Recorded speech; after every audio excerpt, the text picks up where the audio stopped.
about being on cable, why don't you really go out and practice your craft and go find something? We are working with Destination America, but in the sense of providing them the footage and everything for some of their shows and everything, some of the evidence that we've caught and different things like that, and the footage. If they're working on a couple of different shows, I think now, which is Haunted Case Files, I believe it is, and Paranormal Survivor. And they contacted us a few months ago. And okay, you guys are in trouble. I hear a siren in the background. Well, I do too. I'm trying to find out where we're at. That's county fire. Yeah, it's county fire. Boy, that is loud. Yeah, I just walked outside. Yeah, hit your mute button. I also work with the media. So I usually go to the crash scenes and everything else. Oh wow. But yeah, that's two of them. I mean, talking about the cable shows, paranormal cable shows. I mean, they've done it to death. So many paranormal shows, and they're not looking for anything that they've already done. Looking for something different. A twist on the paranormal now. Yeah. Yeah. We're gonna have a book too coming out that we were contacted by Touchpoint Press. That's going to tell about some of our experiences over the last 4 or 5 years, and our evidence and things like that is fixing to start going into the works. Start writing. So hopefully we'll have that out pretty soon. It'll tell more about what we have done, things we've got coming up, and also showcase some of the evidence that we've caught. So we're look forward to that. Well, who's the author? It's Kimberly Coughlin is Professional Writing Services. I do need to plug them. And Touchpoint Press, which is Sherry Williams, will be the publisher. Okay, now if they want to donate, again, they would have to go to your website to make the donation? Yeah, there's a donate button on our front page there. It's southernparanormal.live. or southernparanormalms.com. Both will take you to the same exact website. So whichever one sticks in your head, it should be a yellow button on that black screen. So it should stand on there. Now, are they paying for like PayPal or something like that? It's PayPal. Yes, it is. Yeah. It's a PayPal button. Well, guys, so it'll be safe and. Well, guys out there, listening, hey, like I said, give them a few bucks. I mean, their rig is beautiful. I've seen pictures of it, and they put their hearts and soul in what they're doing. I mean, they're trying to get the real paranormal ghost hunting out there, and they are working hard. I mean, they've been on a lot of stations and been interviewed. This is number 3 on my show. Hopefully, they'll come back for number 4 in a couple months. We did USA Today one time. So. Yeah. I mean, people are I had somebody yesterday say, oh, ghost hunting is totally dead. And I said, no, it's not dead. What you're finding is a group of people that are really into like ghost hunting. You got the people looking for Bigfoot. You got the people in UFOs, and the occult and all this stuff. I mean, paranormal has grown, like I said earlier, so much. It's almost a household name now, to use the word paranormal without feeling like people are going to look at you like you're a crackpot. I mean, it's you won't get outed if you come out now. I mean, you can people will listen to you more receptive to it. Oh yeah. And especially, I will say, even like on the UFO side, the video that the Navy accidentally released, or however it got released, about the 2 Navy pilots chasing after a UFO and didn't even have a chance to catch it. That kind of, gave proof that there's something right there when that leaked out. And then right after that, I think in November, the Secretary of the Air Force saying to the cadet class that, there won't be another world war. The next war is going to be in outer space.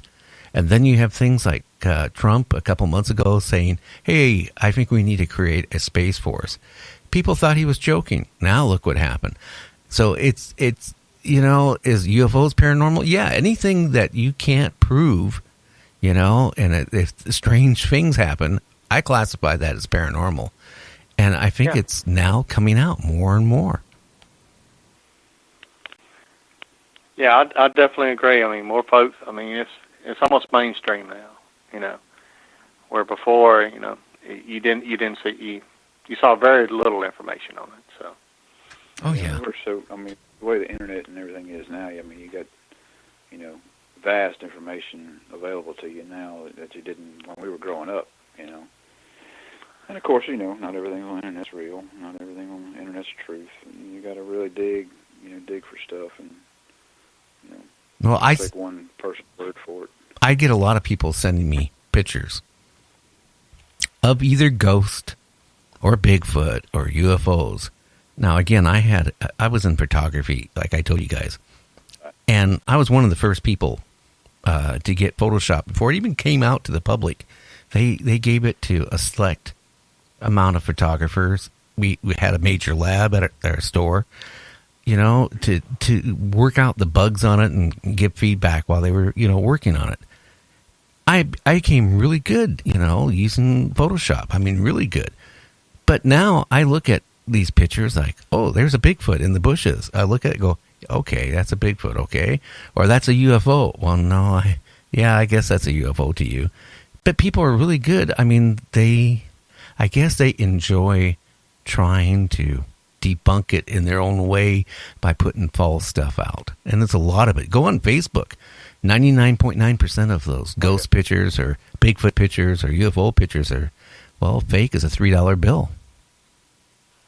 Yeah, I've seen a lot of pictures, and people will send to us, and I've seen on some pages and different websites of people, taking apps, thousands of photos, and they're putting them on there, and then they're like zooming in so into it, like pixelate. Yeah, it's pixelating, the whole thing, and it's like that's just part of this banister, or that's this, or that's just some dirt on the window. Oh yeah, or orbs is actually from the aperture of the lens, which I do believe there's orbs out there, but right. Anytime somebody says, "Well, I get these orbs, but I have to use my flash," well, as soon as they say they had to use the flash to get the orbs, I realize right off the bat it's the aperture, in the lens.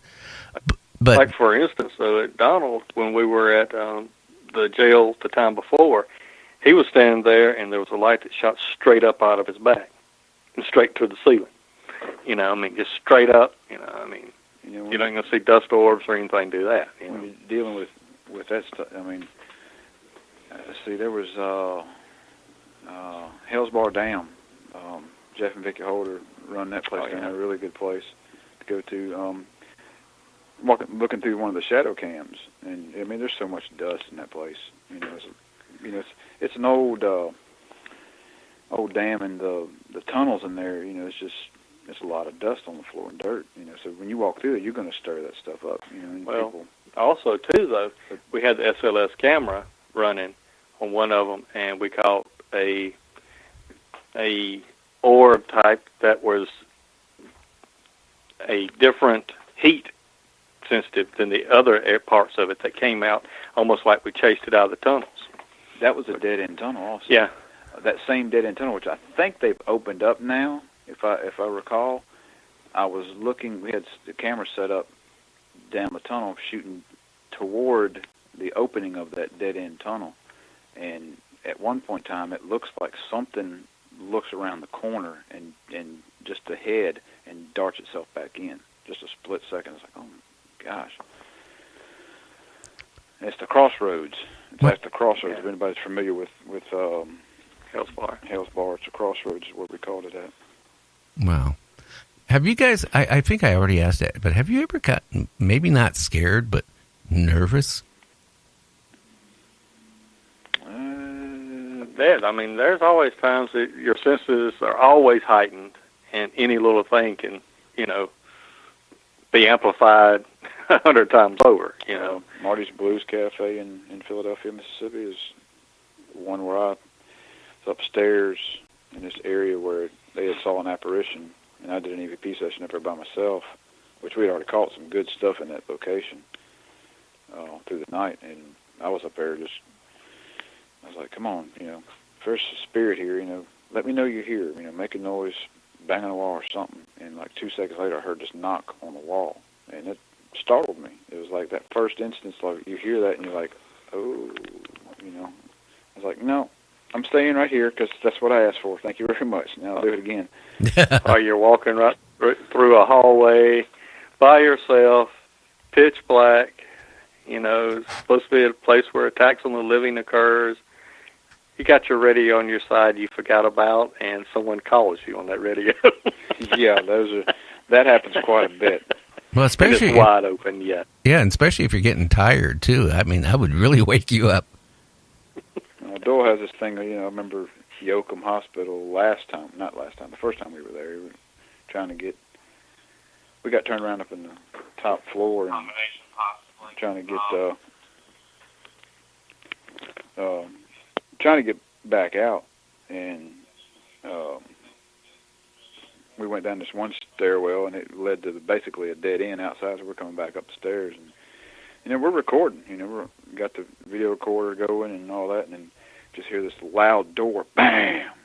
And he likes to do stuff like that every once in a while, scare the bejesus out of you. Him opening and shut the door really, really. We'll say a few choice words to him. Yeah. Well, I will say this before we go. I get a lot of pictures. People will send me like their pictures that their grandparents had. Turn of the century type pictures, where the husband and wife are looking like statues in a chair, and then behind it looks like a ghost. Well, I will say, back then photography was fairly new, and basically what they didn't have the aperture opening and closing. They had a lens cap. They took off the lens and stuff, and it would have been so easy for photographers back then to experiment. Because you had to take the lens cap off for a certain amount of time to expose the plate. Well, gee, you could pop a person in between them, and put the cap on, put it back off, and don't get a partial exposure, and there's right. Your ghost. Yeah, I mean, I guess it's the pre-Photoshop, era. I mean, Photoshop is so easy to manipulate things nowadays. You just gotta kind of look and see who's putting it out and how much. Because I mean, you can't just find tons of stuff every time you go. Just in my experience, it's just not going to happen. No, if it does, something's wrong. Right, you're not going to find something every single time. Yeah, there's been times we go on places and we're discouraged because we don't find anything. Well, it was a good fun. I had fun. We didn't find anything, but we had a good time. Oh yeah. But like here lately, it seems like we are getting a lot more EVP stuff. I don't know.